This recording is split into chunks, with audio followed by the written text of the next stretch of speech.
Hi mga palangga! Kamusta kayo? In this video, pag-usapan naman natin mga palangga kung saan nga ba tayo magsisave this year 2025 sa mga digital banks ba o sa mga traditional banks pa rin.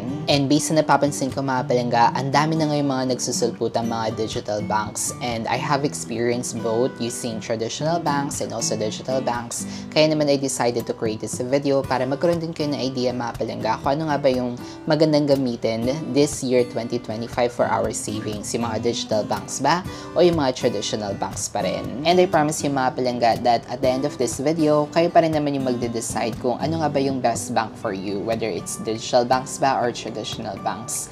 Now, para malaman natin kung sino nga ba yung best sa kanila, so i-compare natin sila mga palangga in 4 terms. Number 1 is interest. If gusto talaga natin maka-earn ng mataas na interest from our savings this year 2025, well, I highly recommend to you mga palangga of choosing digital banks. Sa mga traditional banks kasi, sobrang baba ng interest. Yung interest lang nila is around 0.0625%. So, sobrang baba talaga ng interest pagdating sa mga traditional banks. While with digital banks naman mga palangga, they offer higher interest. Some digital banks offer 4%, 6%, and more. Example nga nito mga palangga, si Own Bank na ginagamit ko, which they offer 6% interest sa savings, plus daily pa yung kanilang posting ng interest. By the way, if you're interested trying Own Bank, you may also consider my referral code mga palangga to get extra bonus during sign-up. The good thing nga din mga palangga with most digital banks is daily yung posting ng interest, which is nakaka-encourage talaga siya na mag-save tayo na mag-save kasi nakikita natin na nag-grow talaga yung ating funds every day. And the reason nga din mga palangga kung bakit mataas magbigay ng interest ito mga digital banks kasi less or wala silang physical branch. Unlike with traditional banks na meron talaga silang expenses pagdating sa mga physical branch. While these digital banks naman, since wala sila mga physical branch, so doon na sila bumabawi pagdating sa interest para makakuha sila ng madaming depositors. So, if you're looking for a bank na gusto mong tumataas yung pera mo, lumalaki yung pera mo, nakikita mo nag-grow siya, well, I do recommend choosing digital banks compared from traditional banks. Number 2 is when it comes to security. Karamihan sa mga ayaw mag-try ng mga digital banks is natatakot sila kasi feel nila na less yung security ng mga digital banks or either prone sila pagdating sa mga fraud or scams. Though meron akong bad experience mga palangga sa digital banks, specifically with my Maya na na-hack last year. But I have realized na may fault din naman ako with that situation. Now, it doesn't really matter kung digital banks ba to or traditional banks. It really depends na talaga sa kanilang process kung mapabibigyan ba nila kayo or ma-reverse ba nila yung transactions or hindi. And for me, sa napapansin ko din naman, yung security ng traditional banks and also digital banks are almost the same lang din naman. May kanya-kanya sila mga security and safety measures and pare-parehas lang din naman silang insured with PDIC up to 500,000 pesos per depositor. And speaking of PDIC pala mga palangga, ang PDIC hindi niya cover yung mga fraud or scam incident.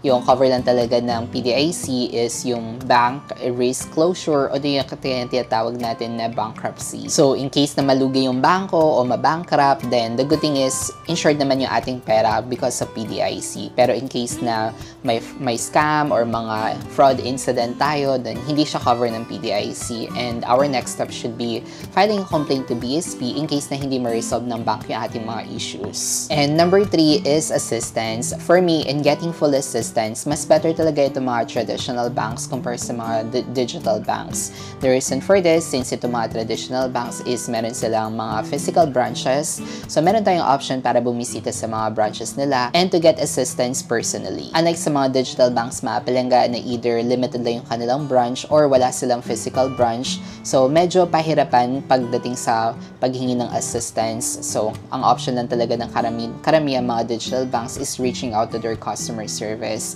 And most of the time pa is pahirapan pa. Kaya naman if you're not comfortable na wala kang makukuhang assistance personally, yung makakausap mo talaga ng personalan, well, traditional banks is really good for you. Pero most traditional banks na rin ngayon mga palangga is meron na rin sila mga customer service. But the good thing with traditional banks is aside from reaching out to their customer service, is may option talaga tayong bumisita sa mga bangko o di kaya sa physical branch nila to get assistance personally. Especially kapag may mga concerns tayo na sobrang komplikado or di kaya very serious pagdating sa mga issues natin with our bank account. Number 4 is convenience. I guess almost the same na rin naman siya kasi Kasi kung naisip natin na very convenient yung mga digital banks kasi online na siya lahat, well, karamihan na rin naman ngayon ng mga traditional banks is nag-offer na rin ng online banking where we can manage our accounts online, like depositing money, transferring money, paying bills, and more. Pero may mga ilang-ilang local banks or rural banks pa din naman ngayon na wala pa silang option for online, like passbook lang kanilang option. And since passbook lang yung kanilang option, is kailangan pa nilang pumunta ng branch para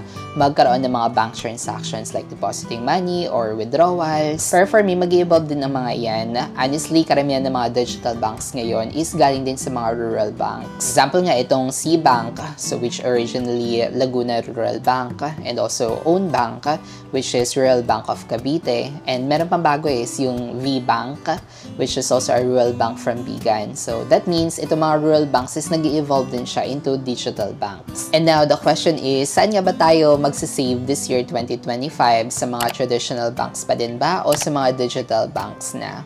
Well, for me, to answer that question, mga palangga, is kung saan kayo comfortable. Ako kasi kahit may bad experience ako specifically to my savings, comfortable pa rin naman ako to try other digital banks. Very dependent na rin kasi ako pagdating sa online banking, plus the interest and other features it offers compared sa mga traditional banks. Again, for me, yung pinaka-best answer kung sino nga ba yung magandang bank na gagamitin, kung digital banks ba or traditional banks. So, for me, the best answer for that is kung saan talaga tayo comfortable. If comfortable tayo sa security measures ng mga traditional banks, then go with traditional banks. If you're comfortable naman of using digital banks, then it's up to you to continue using digital banks. Kasi what really matters talaga dito is yung personal experience natin as a depositor to our bank. So if you feel na na-assess talaga tayo na maayos, maganda yung ating experience sa banko na ito, then it's up to us to stay with that bank.